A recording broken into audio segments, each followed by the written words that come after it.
ก่อนรับตาทางสถานีวิทยุเพื่อการศึกษา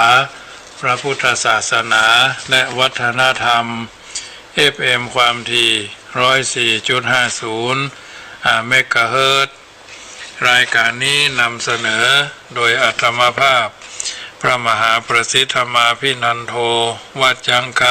ำตำบลมะกอกอำเภอป่าซางจังหวัดลำพูนน้อมนำเอารายการนี้มามาจามาอธิบายเพิ่มเติมเสริมต่อประคับประคองฉลองศรัทธาญาติโยมสาธุชนท่านผู้ฟังทั้งหลายได้น้อมนำไปเป็นข้อเตือนจิตสกิจใจจักบ่ได้ถลำผิดพลาดจำเป็นจริงน้ำทำคำสอนในทางพระพุทธศาสนาถือว่าเป็นส่วนหนึ่งที่ญาติโยมสาธุชนจะพึงกระทำบำเพ็ญน้อมนำไปเป็นประทีปธรรมนำชีวิตเพื่อเอาท่านทั้งหลายได้หู้ได้เข้าใจแล้วก็นำไปเป็นข้อพินิจพิจารณาจักบ่ได้ถลำผิดพลาดคลาดเคลื่อนจากความเป็นจริงน้ำทำคำสอนในทางพระพุทธศาสนาจะได้น้อมนำเอารายการนี้มาสาธยายสาธกยกเอาสาระอันเป็นอัตถธรรมคำสอนในทางพระพุทธศาสนาเพื่อญาติโยมสาธุชนได้ยินได้ฟังเป็นประจำเมื่อค่ำยามแรงของวันนี้อาตมาภาพจะได้เทศนาพระธรรมเทศนาเรื่องของมหาทิพมนสูตรซึ่งครูบาอาจารย์พระเถรานุเถระในอดีตได้ประพฤติปฏิบัติสืบกันมาเพื่อเอาท่านทั้งหลายได้นำไปคิดพิจารณาแล้วก็จะได้อัญเชิญเทวบุตรเทวดามาปกปักรักษาญาติโยมสาธุชนให้อยู่เย็นเป็นสุขอายุมั่นขวัญยืนตามที่เอาท่านทั้งหลายปรารถนาคืออายุวันนะสุขะภละปฏิภาณคุณสารกิตติสารตามที่เขาปรารถนาได้พึง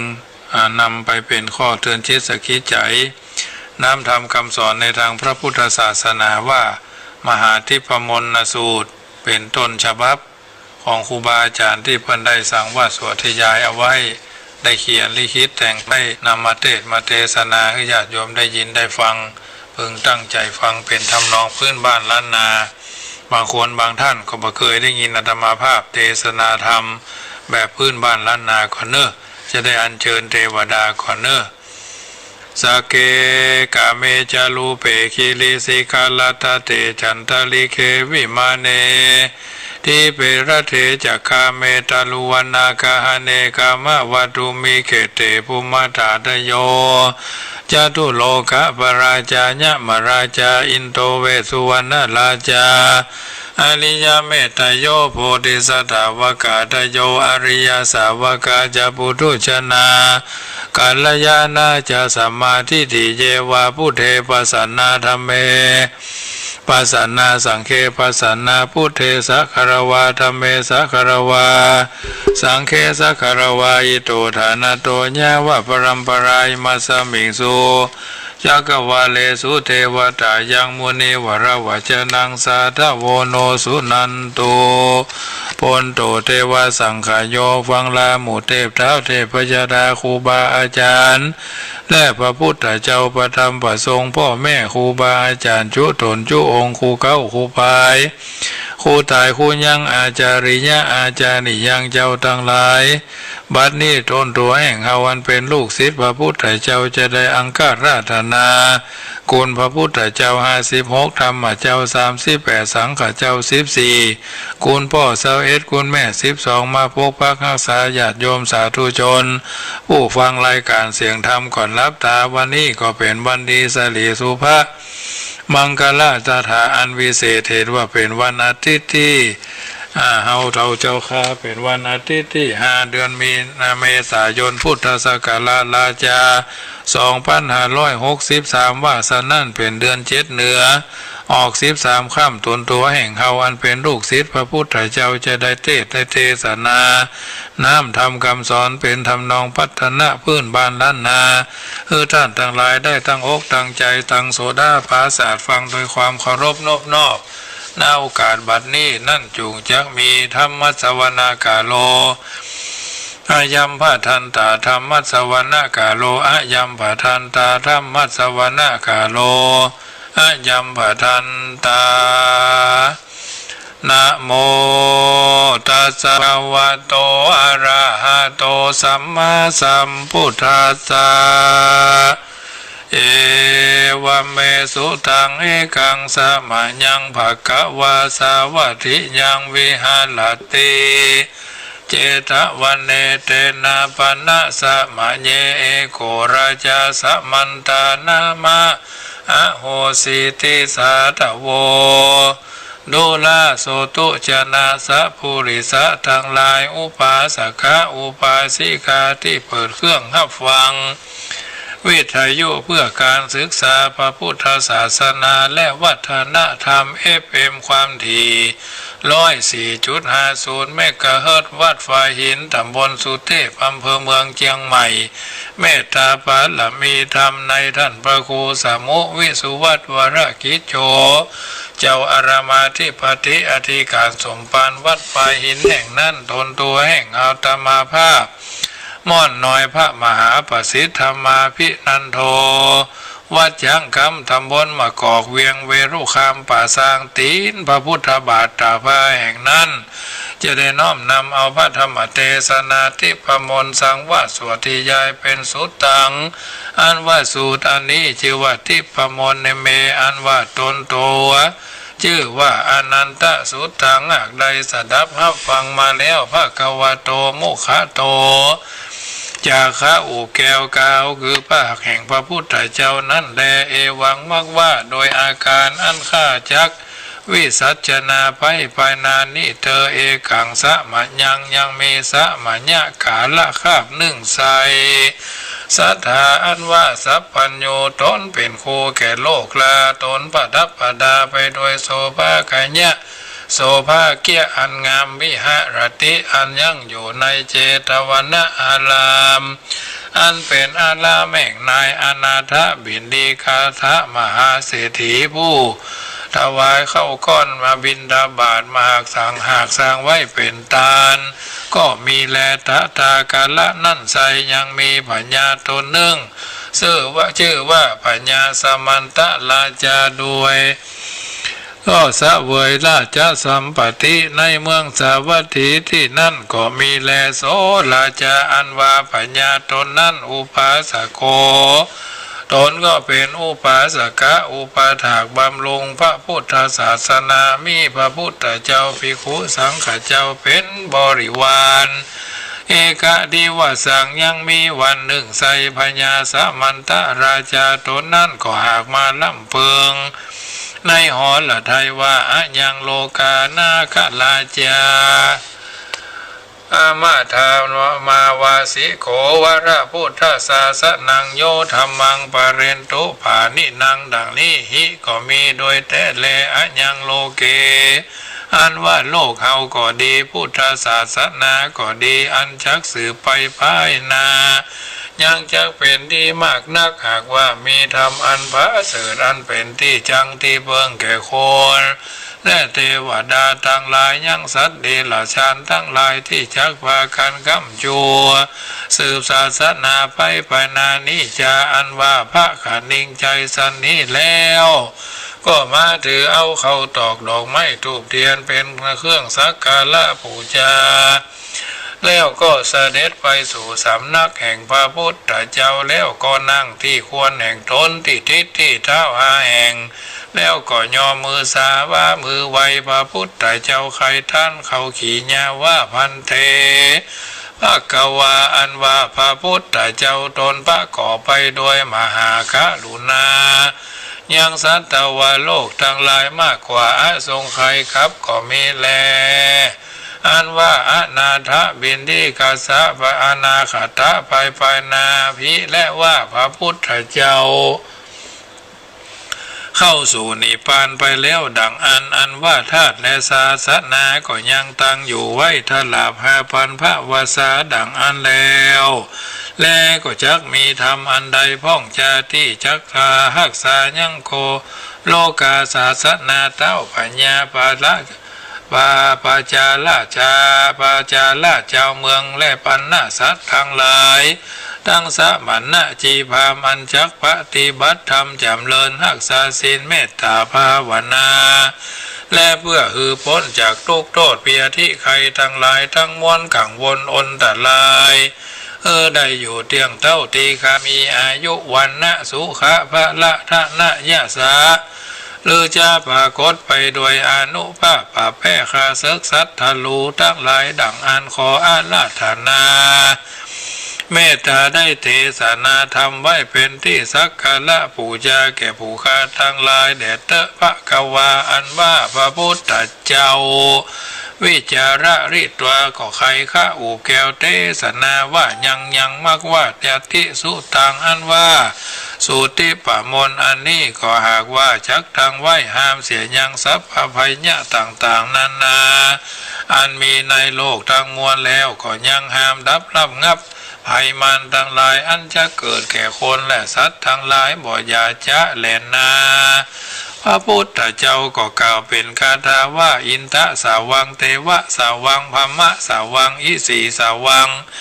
อิสีสาวังมุนีสาวังมหามุนีสาวังวัจจักขปัจเจกพุทธสาวัง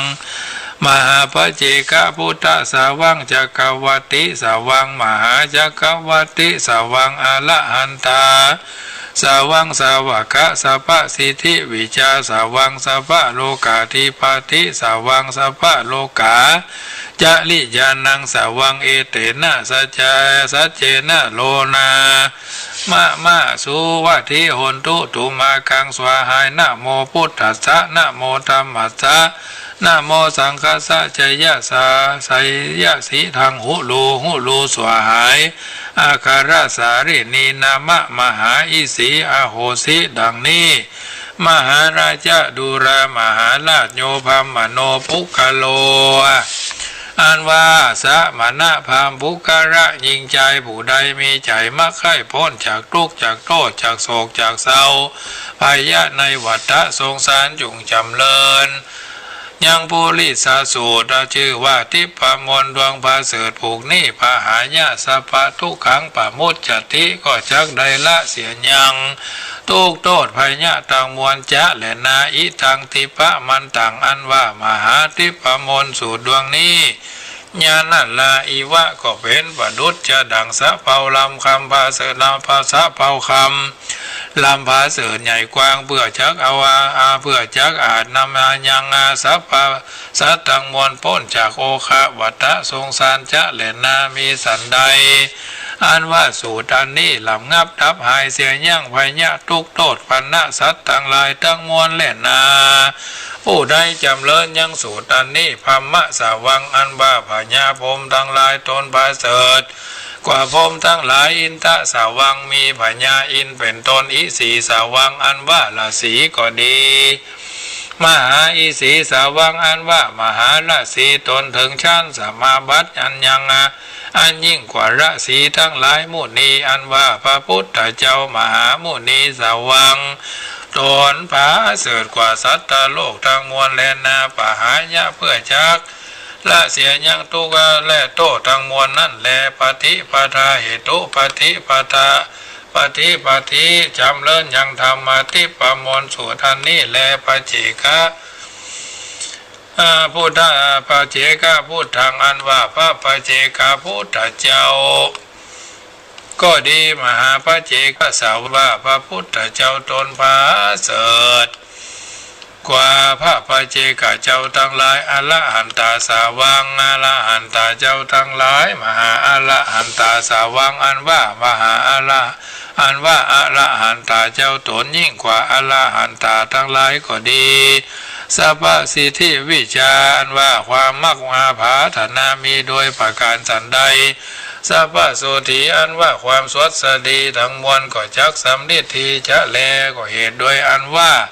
ได้จำเริญธรรมมหาทิพมนดวงพาเสดนี้แล้วแม่นว่าปุกละยิงใจผู้ใดจำเริญมหาทิพมนนี้ก็จักมีโภคากัญญาอันงามจักประกอบไปโดยสัมปติญะสะลือจาปรากฏเป็นที่ฮัก เป็นที่เคารพนบนอบแก่คนและเทวดาทั้งหลายเมื่ออันแลนาแม้นว่าชักอยู่ที่ใดก็ดี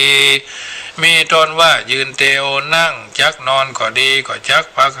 ปกปักรักษาตนตัวทุกเมื่อแลเป็นที่ฮักเป็นที่สักการะปูชา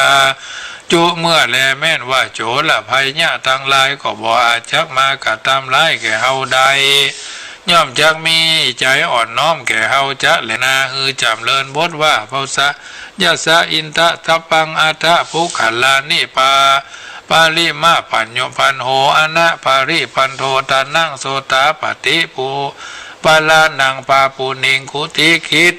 สุกิติมหาราชดูลามหาราชภูกละยิงใจผู้ใดมักผาธนาใครถึงโศกพ้นจากทุกโทษทั้งมวลจงฮือมีศีล5ศีล8โคตรแขวดนักษาภาวนาอย่าขาดบ่อพระมาจุวันจุยามก็จักสมความมุ่งมา่ผาธนาจุยังจุปาการจะแหลนาปุกาละผู้ใดกระทำเปลี่ยนสันนี่แล้วก็จักได้ถึงโสตาสกิกาสัทิทากาอนาคาอระหันตามักกะภละปเจกะเจ้าภละดังนี้จึงได้ชื่อว่าอริยะแลเป็นดังพระอินทราและพญานาคพญาโกระพญะหากมาจุ่มนมกันรักษาศีลที่ในสวนอุทยานแห่งพญาโกระพญะนั่นแลพญาก็ได้เสวยสัมปติเที่ยงแท้บ่ยาจะแลนาเตนะวุตตังเหตุดังอันปุกาละยิงใจทั้งหลายจุงคงขวายกันรักษาศีลฮือมั่นฮือเตี้ยงบ่จักเป็นหัวแก้วเราคำลำประเสริฐนำเมื่อเกิดที่ดีบ่ยาจะแลนาปุกาละยิงใจผู้ใดได้จำเริญบทว่าอินทะศิลินั่นก็จักประกอบไปโดยผิวพรรณวันณะพุทธผ่องย่องใหญ่งามใสหามาละมนทินขินบ่าใดแลนาอินทะสุขังบทนี้ปุกาละผู้ใด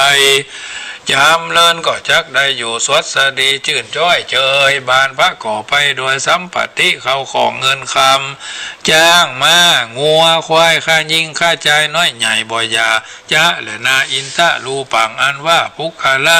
ผู้ใดได้จำเริญดังอันก็ดีจักสำลิดทีเป็นดีมั่งมีโลพันสันดานบรรณะองค์ขลักขณางามล้วนทวนควรเป็นที่ฮักเป็นที่จำเริญแก่จะแก่ใจแก่จำเริญใจแก่คนและเทวดาทั้งหลายทุกเมื่อแลบุคลาผู้ใดใหญ่น้อยมีศีลช่องหอยหักษามีเทวตาภาวนาบ่ขาดบ่พระมาด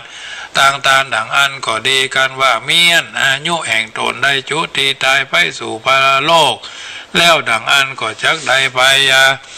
เกิดขึ้นชั้นฟ้าเลิศตาวติงสาเทวโลกก็มีแลเหตุด้วยนี้ก็มีด้วยเตจาอนุภาพ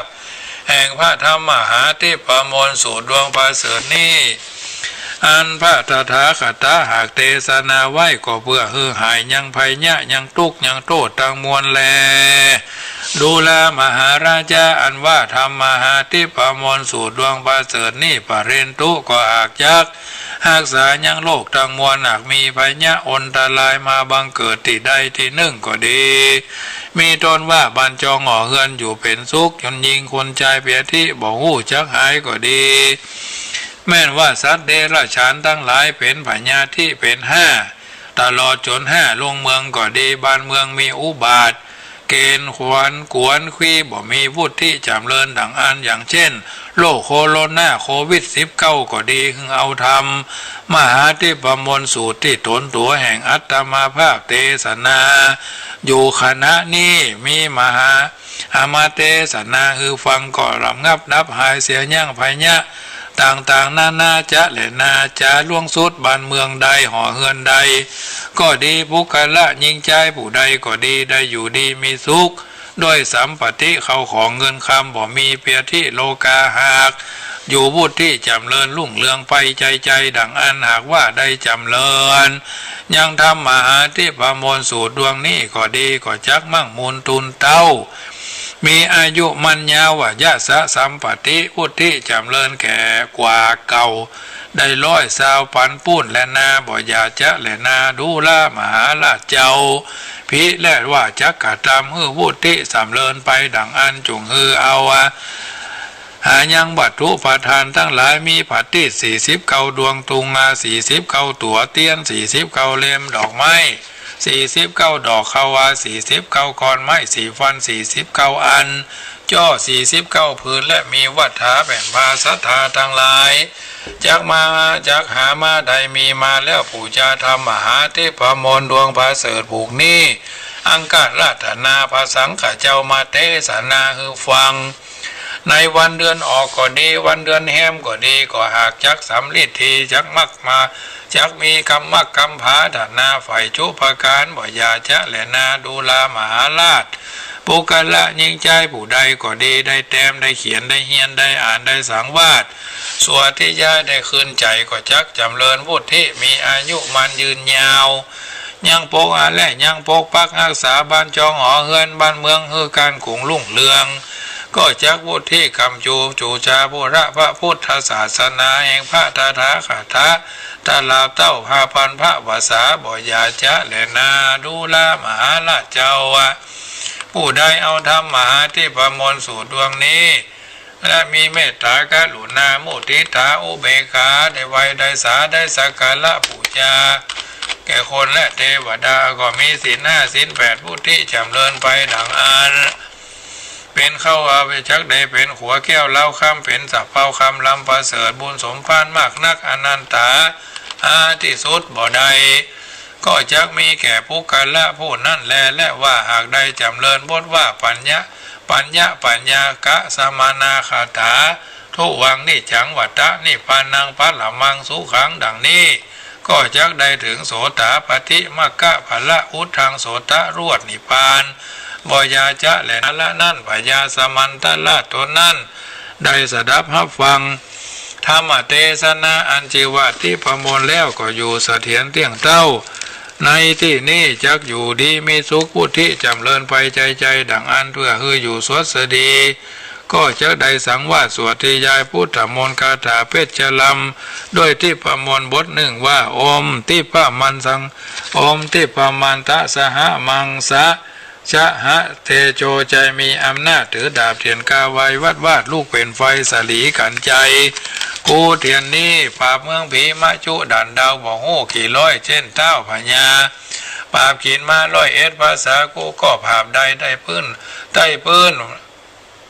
ฟ้าเหนือหน้าแผ่นดินเก้าลิ้นกูก็เพ็นน้ำเก้ากลางกูเพ็นแม่น้ำใหญ่กูจักไปออกรวมผีหัวผีตายไปเล่นกูก็จักเป็นดาบเทียนกาไว้ว่าไตพื้นนาวไตพื้นฟ้าบาบไตตื้นฟ้ากุเที่ยงบ่อขัวสังอมสหะพระพุทธสหะ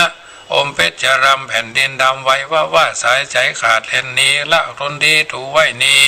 ผีหนีอย่าได้เอาตัวมันเดี๋ยวผีเข็นผียักษ์ผีเย็นผีกะผีปอบอันมารอบลี่อยู่กับคนเอาชื่อคนไว้ออกปากขีนเปื้อนแล้วหาคืนมากะเต้าควายทรายเต้าทรายเต้าถ้าพลายเต่ามาผีวิสาจกากระสือโตตือคนสัตว์ละโตดทั้งผีแม่มดและนางยายทั้งผีแมนและอันหอยแขวนอยู่ไกลผีขี้ไล่ตายยากผีหนีจากไปปันว่าอันอยู่สดเสถียรทีคาผีกุ้มผีกะกุมพันและผีหาเพศไล่ทั้งหลายเตียวต้องพ่ายจึงหนีไปอมเพชรอมสัพพะไพยะอย่ามาตองอมมาสัพพะจ้องอย่ามามีอมสัพพะดีจุสิ่งอมสัพพะยิ่งอุดมอมพัทธะอมพัทโตเพทะสหจักกะวาโลพุทธมังคละสามิตะสาเวกะงังจำหิสะจำปวิคังนะมิหังไอสะโลมังสะเหกาเวสิสันตโลมหิทธิญาโนญาโตสะเถสิทธิสวิภเรเอเตนะสัจจวเจนะนาจยะสุธีภวันตุสัพพทุสัพพตาสวหายโอมนะโมพุทโธจยะสัทธลูสวหันทะเลมาละกังภาคียังยะตัวสัพพุญจันลันโดเจติยาภเวสติสวหายดังนี้แล้วก็เอายาและเอาน้ำพระพมลมาใส่ไว้และผู้ที่อยู่นั่นทั้งหลายก็อยู่สุขสบายเที่ยงเท่าก็บ่มีมายาว่าบ่มีพยะอุบาทมาฮือด้วย เตจะห่างธรรมมาพุทธเจ้าสัพพะโศกสัพพะโศกสัพพะโรคสัพพะเคราะห์จะไล่ให้หนีไปอยู่สุขสบายแล้วนะเมื่อเจ้าได้เป็นปัญญาเสวยราชเขาก็คือโอกาสที่ประมวลนึ่งบทที่พระศาสศีลบทหนึ่งแก่เจ้าปัญญาทั้งหลายโดยบนว่าพุทโธพุทธังนวะสิขาโลเอโกสหปะพุทธิทีคังสัตตนาอามัตตะมัตโถเวนิยังมหาทักขิหันจะเจทยะภวังอิวโรพุทโธวระตะขินายโยสหปะพุทธิญามังนามามิหังเต้าปัญญาทั้งหลาย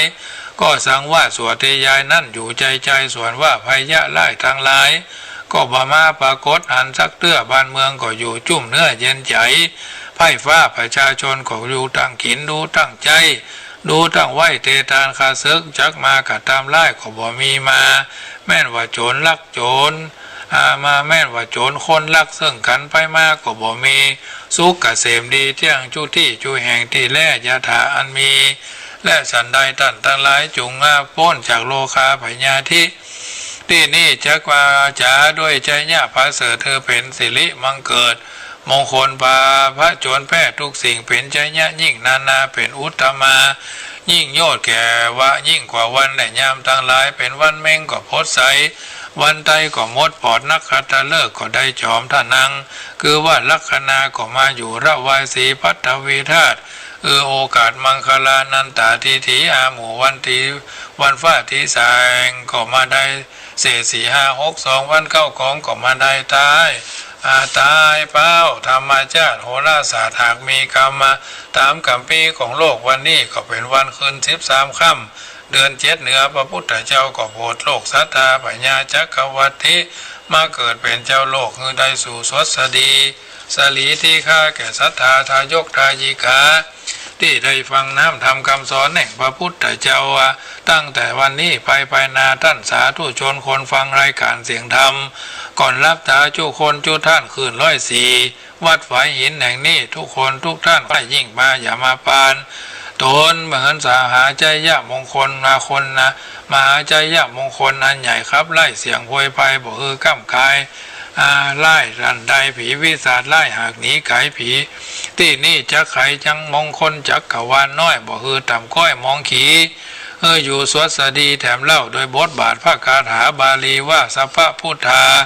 นุภาเวนะสัพพะธรรมานุภาเวนะสัพพะสังฆานุภาเวนะพุทธรัตนังธรรมรัตนังสังฆรัตนังเทนังรัตนานังอนุภาเวนะจตุราสีทิสหัสสะ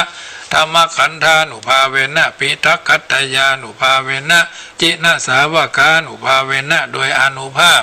แห่งศรัทธาสัพพัญญูตนวิเศษพระธรรมเจ้าเป็นเหตุแห่งความดี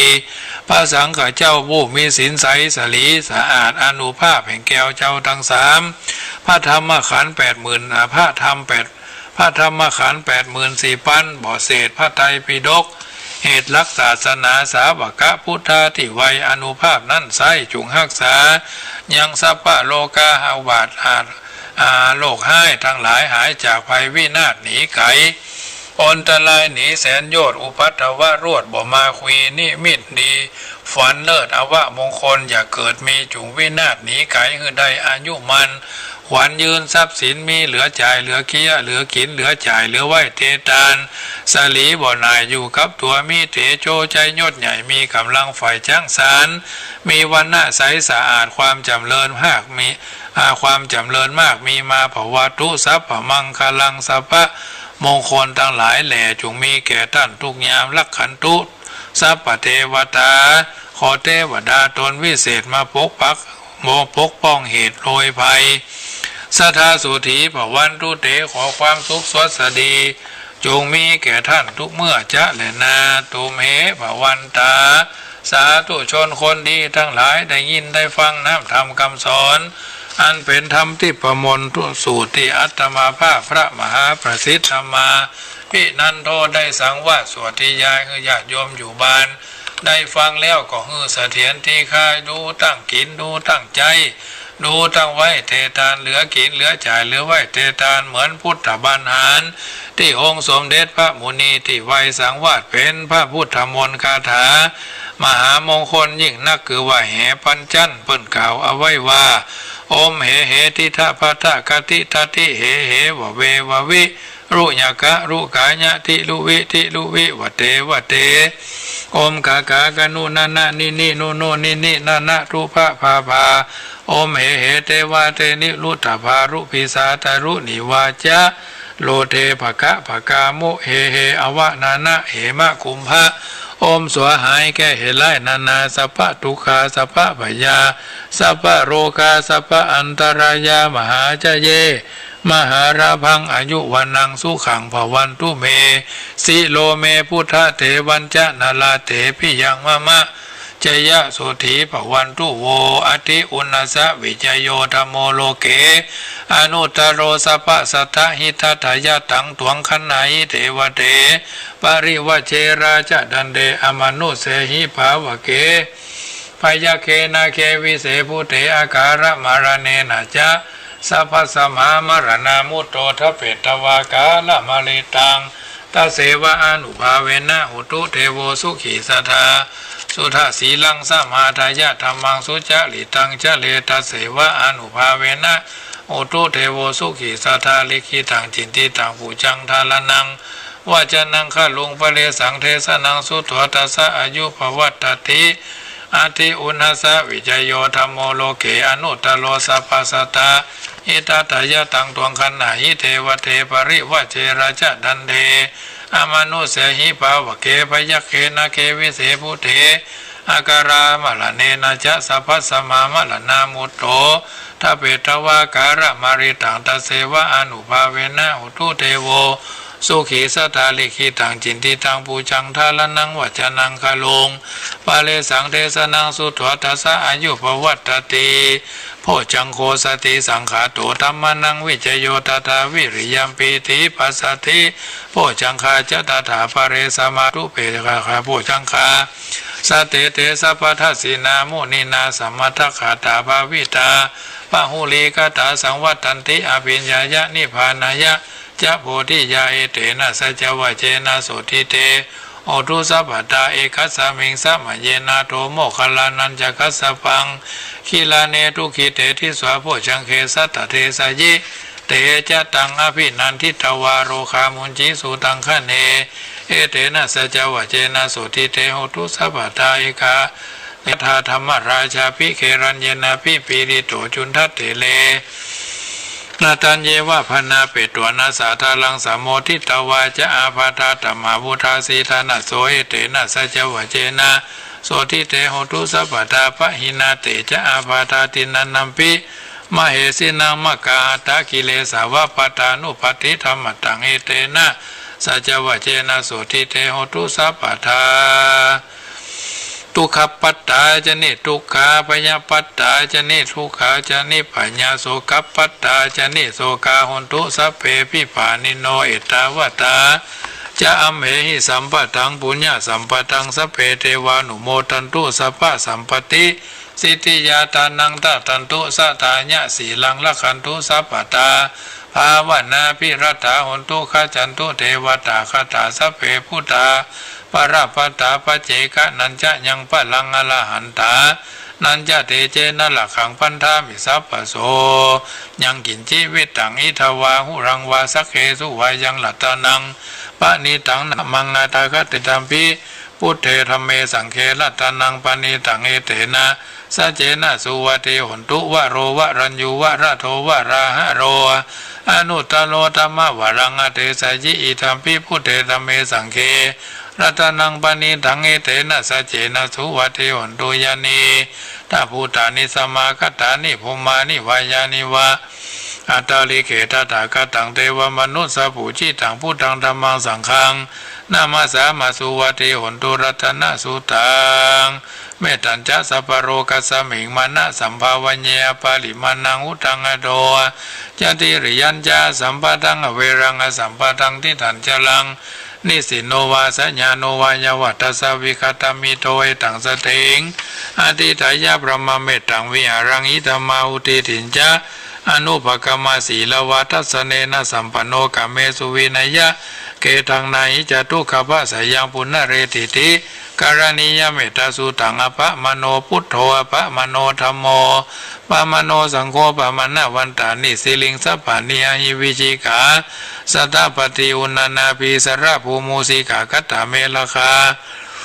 กัตเมระขาปฏิกมันตุปุตตานิสวังนะโมภะคะวะโตนะโมสัตตนังสัมมาสัมพุทธานังขันธปริตังเมตตโยอุตโลรามโมปัสเสโนโกสราภิภูติคาโสนะจสังกิโจสุโพโตทยพระมโนนาลาคิเลปริรโยปุริสัตถาหิเมตัสสะอนุกเมนะสัมโพธิงปะปุเนสันติอนาคเตเตนะสัจวะเจนะสุทิเตโอทุสัพพตาเอกธาธรรมราชาภิเครัญเยนะภิปิริโตจุนทัตเถเรนะตัญเยวะปนาเปตวานาสาทลังสัมโมทิตวาจาอาปาทาธรรมาวุธาสีนาสานะโสเอเตนะสัจวะเจนะสุทิเตโอทุสัพพตาหิริโอตปาสัมปันนาสุขธรรมาสมาหิตาสันโตสัพพุริสะโลเกเทวธรรมาติพุเจเรสันติภคาพัฒนาสันติปัตตาวัญชนามตาปิตาจานิกันตาจาตเวทปฏิกามาสุวรรณภูมิงกตวนาสนุตตารามหิติกาภิสาเอวะวิทามิตาพระมาจารังอเตสยุงพุทโธมังกลาสัมพุทโธสัมพุทโธติปตุธัมโมพุทธมังกลมากัมมาสัพพทุกขาปมุญเจเลธัมโมมังกลาสัมพุทโธกัมพิโรตุตาโสอนุงธรรมะมังกลมากัมมาสัพพปัญญาปมุญเจเลสังโฆมังกละสัมพุทโธวรตคินโยอนุตโลสังฆมังกลมากัมมาสัพพะโลกาปะมุญเจเลสัพพิติโยวิวัชชันตุสัพพะโรโควินัสตุมาเตภวัตวันตรายโยสุขีติกายุโกภวะสัพพิติโยวิวัชชันตุสัพพะโรโควินัสตุมาเตภวัตวันตรายโยสุขีติกายุโกภวะสัพพิติโยวิวัชชันตุสัพพะโรโควินัสตุมาเตภวัตวันตรายโยสุขีติกายุโกภวะอภิวาทานะสีริสนิจังวุฒาปัจจายโนจัตตารโอธรรมาวาทันติอายุวันโนสุขังพลังธรรมเทศนาตานังนิพพานะปัจจโยโหตุโนนิจจังสาธุสาธุสาธุญาติโยมสาธุชนท่านผู้ฟังทั้งหลายรับละกันไปละกะ ฟังพระธรรมเทศนาซึ่งบางคนก็บ่เคยได้ยินเนาะวันนี้ก็ถือโอกาสเป็นวันดีเป็นวันสลีจยะสุภมังคละตถาอันวิเศษเหตุว่าเป็นวันเดือน5เหนือขึ้น13วันอาทิตย์แรงเฮงเฮงเฮงรวยรวยรวยรุ่งโรจน์รุ่งเรืองรุ่งร่ำรวยนะรวยทานรวยศีลรวยภาวนา รวยคุณงามและความดีกันทั่วหน้าทั้งโยมพ่อโยมแม่โยมพี่โยมป้าโยมอาโยมอาและครูบาอาจารย์เทวบุตรเทวดาทั้งหลายรักษาตนตัวทั้งต่อหน้าและรับหลังเนอะเจริญพรแม่เรนูเจริญพรแม่เรนูวังตั้งแต่ต้นเลยคาถนอนขังตั้งแต่ต้นเลยคาถาเข้าบ้านแล้ววันเนี้ยครึ่งชั่วโมงเต็มเลยเต็มที่เต็มไหมก็นิดหน่อยสาธุเจ้าค่ะโมทนาโยมแม่สุขสบายเนอะจ้าแม่เรนูเนาะเพราะฉะนั้นญาติโยมสาธุชนอยู่ทางบ้านฟังก็ม่วนเนาะจะไปรับละกันเนอะเพราะฉะนั้นแหม15 นาทีสุดท้ายก็โทรกันเข้ามาเนอะเป็นจะได้สุขสบายเมตตาซึ่งกันและกันให้คือกลายเป็นดีก็เป็นดีขึ้นไปเรื่อยๆที่บดีก็ขอให้ดีขึ้นไปโรคโคโรนาโควิด-19 ก็อันตรธานหายไปจากจังหวัดลำพูนเชียงใหม่ใจบุญลำพูนใจดีลำปางใจกว้างเหลือตี้โอ้ม่วนจะดีคือตี้เจียงไฮ้จุ่มเย็นคือแม่ห้องสอนอ่อนน้อมคือคนผันเยาเมืองแป้หม้อห้อมบ่าเก่าสุภาพสตรีงามนักนาเพื่อนว่าเมืองน่านนันทบุรีแต่บะแต่ก็คืดเอาเนอะ ญาติโยมสาธุชนอาตมาภาพก็ว่ากันไปนั่นนะญาติโยมสาธุชนทั้งหลายทางนี้ทางนั้นก็ถือว่าเป็นส่วนหนึ่งเนาะเจริญพรโยมแม่หน้าโรงเรียนนาฏศิลป์เจ้านมัสการเจ้าพระคุณเจ้าฟังม่วนเนาะเจ้าฟังม่วนจังเลยเก้าจนจบเลยเจ้าฟังถึงวันนะเจ้าโอ้ไม่ได้เคยได้ยินสักคำเจ้ามันของเก่าเอามาคัดสีคือมันมดมันดีเนาะกะได้ยินมาแล้วนี่นะเจ้าแต่ไหนเป็นมูลแท้เจ้าอ่ะนะวันนี้เป็นวันดีก็เลยเอาของดีไปให้โยมแม่ทั้งหลายเนอะเจ้าอยู่บ้านก็ได้เหมือนกันอยู่วัดก็ดีเหมือนกันถึงได้ถึงดีเนอะโมทนาแม่เนอะเจ้าไม่โมทนาเจ้าโยมแม่หน้าโรงเรียนนาฏศิลป์โทรเข้ามาเลยก็ได้08618753250861875325สายที่2เนาะโยม1โยมแม่เรนูสายที่1โยมแม่หน้าโรงเรียนนาฏศิลป์สายที่2ญาติโยมสาธุชนอยู่ทางบ้านเนอะ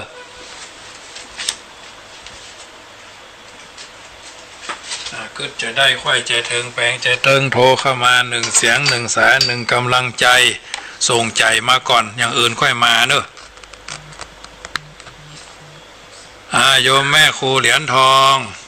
เจ้าสาธุเจ้าฟังอยู่ในเจ้าฟังม่วนใจดีเนาะม่วนโอ้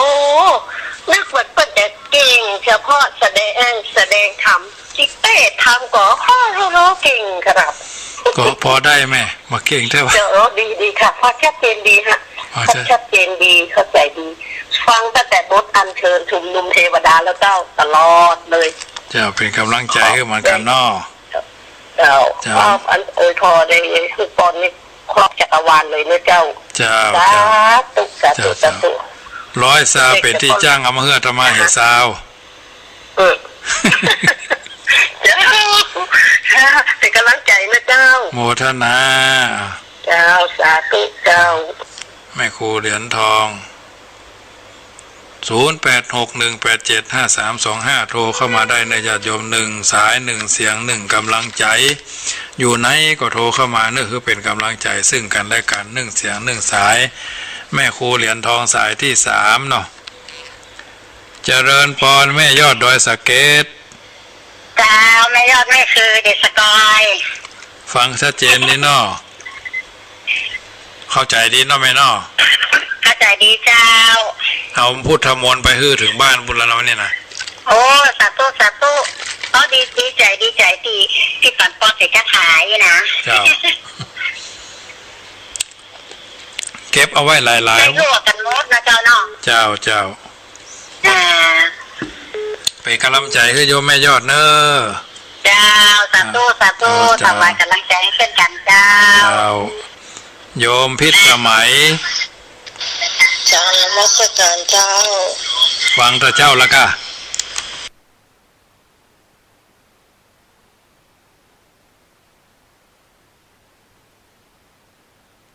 เจ้าฟังแต่ท่านได้ทำแล้วเจ้าเปิดเอาไว้แต่ว่านี่ก็ได้ฟังแต่ว่ามีโอกาสได้โชว์ฟังแต่ปัจจุบันเหมือนกันแต่ว่านะแต่ว่ามัวจะต้องจันอย่างเราก็ไม่ได้โชว์มาตามสักคำแต่วันนี้นี่เตรียมมาไว้แล้วก็ตั้งใจจะโชว์ด้วยก็ได้ยินท่านได้ทำอย่างวันเนี้ยจ้ะก็ปกติก็เทศอยู่แต่ว่าบ่ค่อยถ้ามันตรงกับวันศีลก็จะเทศเลยค่ะแต่บ่เคยหันท่านได้ทำออกอากาศเนาะจ้ะก็พอไปได้อยู่ได้ทำก็ดีเดินทำก็ดีจ้ะมันบ่สะดุดอันนี้ที่พระเจ้าฟังอันนี้บ่ใช่ว่าชมนะเจ้าเดี๋ยวจะลอยถ้าบ่ต้องลอยเจ้าคือเจ้าที่ฟังดูเนี่ยท่านได้ทำบ่สะดุดจ้ะพอเดิมมากก็จะเรียบจะยังเอาไว้ทำการบ้านไว้ก่อนเนาะจ้ะก็จักยาวเหมือนกันเนาะชั่วโมงไปกันนะหมอกเหือออกเลยค่ะจ้ะแต่ก็ดีอ่ะมันคาถานักคาถามันนักถ้าว่าบะคล้องมันก็คุกมากเนาะโอ้ถ้าเป็นคาถาถ้าคนแบบเก่งนี่มันจะไปเหมือนกันเด้อนั่นน่ะมันไปบ่ได้มันคุกกัก ไม่กรรมไม่ใช่โทรไม่กรรมแล้วตั้งใจโทรเลยล่ะเจ้าเป็นสายที่สี่เนาะเจ้านมัสการเจ้าเจริญพรโยมพิษสมัยแม่ริมเนาะ0861875325โทรเข้ามาเนอะใหม่ก็ได้เก่าก็ได้โทรเข้ามาเด้อญาติโยมเสียงสายศรัทธาไม่ต้องเกรงใจโทรเข้ามาได้ที่0861875325เมียหมู่เชียงไฮ้เนาะหมู่พี่น้องเชียงไฮ้พี่น้องสันสลีกาทางลำปางกาเนาะขึ้น104ถึงไหนตั้งใจโทรเข้ามาส่วนมากนี่จะอยู่บ้านกันหมดนะไม่ต้องเกรงใจเนาะ0861875325โทรเข้ามาพี่น้องทางหลังม่อนก็ได้เด้อพี่น้องทางหลังม่อนก็ได้พี่น้องทางบ้านโฮงเมืองลี่ก็ได้ถ้าฟังขึ้น104ได้นะโยมแม่ทางแม่วางเมืองวินห่างดงเดชดำรงเนาะอยู่จุดไหนมุ่งใดลองโทรเข้ามาเนอะแสดงว่าบ่ค่อยได้ฮับบางทีก็มันฮับมาได้จะมีเจ้ากับพี่น้องทางเสมิงโทรมาเนาะดอยสะเก็ดแม่ออนสันกำแพงบ้านที่สวยมากนี่เพิ่นจะไปกันทั้ง96เนาะ104เนี่ยก็เป็นวิทยุที่มีครูบาสังฆะมาเทระมาเรื่อยๆวันพุธมาเจ้ากับวันจันทร์เนอะ104เนี่ยธรรมาภาพจะออกตี5ถึง6โมงเจ้าเนาะแล้วก็6โมงถึง7โมงก็แถม3สถานีเนาะเจริญพรนมัสการท่านไทยนี่อันนี้จากประเดชอำเภอเมืองเจ้าประเดชฟังเป็นใจพ่องประเดชตุลุงโอ้ม่วนท่านทำเนี่ยโอ้ตุลุงวัดดีขนาดเจ้าอยู่ใกล้ตุลุงวังอ่ะเจ้าอยู่เหนือตุลุงวังเจ้าอยู่แต่มายีเจ้าฟังเข้าใจดีก็ดีใจแม่เอ้ยฟังเข้าใจดีเจ้าโอ้ท่านเอามาเทศตึงวันก็ได้นั่นเด้อจะฟังตึงวันนะเป็นกรณีพิเศษเจ้าถ้าวันศีลตรงกับวันที่ออกนี่ก็จะเอามาอยู่แต่เป็นทำเรื่องอื่นนะเจ้าโมทนาแม่ยังนี่แม่แสงล่าเจ้าแม่แสงล่าเจริญพรเนอร์เจ้านมัสการท่านเจ้าเจริญพรแม่อุ่นเรือนบ้านมอนเจริญพรแม่อุ่นเรือนเนาะติดแล้วเนอะเจ้าแม่ปิดวิทยุเองอะขอบคุณนักเลยอันแม่ปิดวิทยุเนอะจะแม่อุ่นเรือนนั่นบ้านมอนเนาะเจริญพรโยมผ่องศรี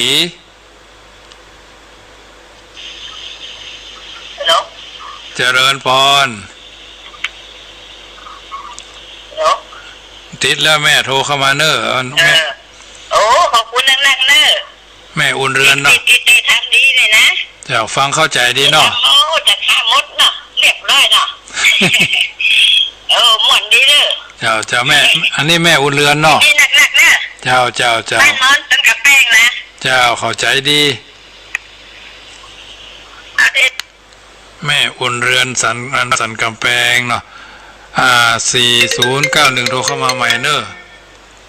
เจริญพรนมัสการจากไหนเอ่ยจากกังเจ้าที่ไหนก็บ่สร้างเจ้าบ่สร้างกังจองเนาะเจ้าฟังเป็นจะได้พ่องข้อดีเนาะฟังทุกวันนะเจ้าเข้าใจดีเนาะเจ้า104อ่ะโอ้ม่วนดีเจ้าวันผู้ไม่เจ้าก็ฟังเอาเนอะฐานนี้เนี่ยนะเจ้าฟังลูกเจ้าก็อันเบอร์โทรได้แล้วบ่ลักพกเอาเบอร์โทรเนาะ08618725นี่นะมีความจุกกับฟังธรรมะสมโมเนาะเจ้าเป็นกำลังใจให้แม่เนอะ เจ้า เจริญพ จะ ร ทำเลยไปหมด เจ้า เวลามันละมันไก่เน็กอยู่นาวิทยุแล้ว ทุ่มซาวของตึงว่านนะแม่ เจ้าทำทุกวันเลยถึงเจ้าถึงแรงเลย เจ้าโมทนากับแม่เนอ เจ้า เจ้าโยมแม่บ่อสร้าง22944092เข้ามาใหม่เนอ5151ก็โทรเข้ามาใหม่เนอ0861875325ยังเหลือเวลาแถมน้อยนึงเนอแถม7 นาทีญาติโยมโทรเข้ามาได้ขึ้นจะได้ค่อยจะถึงแพงจะเติง1เสียง1สายท่านอาจารย์วัดป่าตานอันโยมสวงสุนดินตะท่านพระครูอนุสิทธิรคุณแม่ลาน้อยเนาะเจริญพรติดอนุสิทธิรคุณแม่ลาน้อยเจริญพรติดละเนอน มัสการเจ้าค่ะ ใครเอ่ยแม่อะไรนี่ แม่คำน้อยสกับแปลงเจ้า คำน้อยฟังแล้วเป็นจะได้พ้อง มันตัดแล้วฟังก็ตั้งตายเจ้าเมาเอาหลาน เป็นตู้กระหลานเนาะ ตายก็ได้ความโหล่ะ เจ้าได้ตั้งไปวันผู้ไม่เจ้าก็ฟังแหนมตีห้า ตีห้า ออกเนี่ยละ แม่กะ อัน104เนี่ย 104ค่ะ 104 แต่เจ้าฟัง96ที่อาจารย์พิษณุค่ะ แล้วนั่นได้เห็นหน่อยเดียว เจ้าเลยน้อยเดียว เจ้าได้หันน้อยนี่น้อยก็ยังแควนมันเป็นตาฮอดนะ เก็บได้ผสมน้อยเอาเนาะค่ะ เจ้าอันนี้แม่อันคำน้อยสันกำแพงเนาะ เจ้านมัสการเจ้าค่ะ เจริญพร939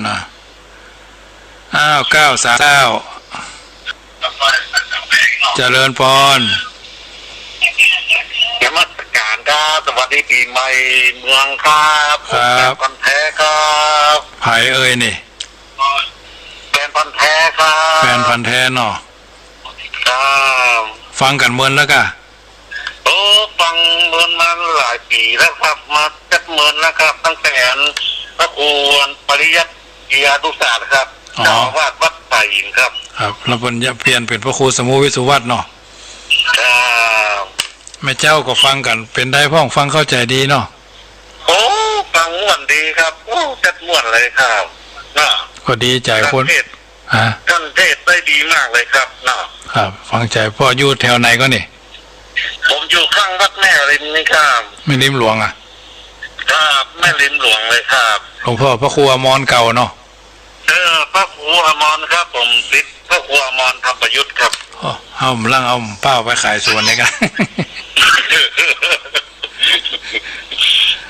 เป็นกำลัง กำลังใจท่านนะครับ ครับโมทนากับพ่อเนอ ครับธรรมสการครับ แม่ริมหลวงเนาะ0861875325โทรเข้ามาได้ยังแถมน้อยนึงญาติโยมก่อนนำรายการจากท่านไปอาตมาภาพก็ขอปันศีลปันปอนเนาะมีน้ำญาติก็ตั้งใจญาติน้ำเนอจะได้น้อมนำเอา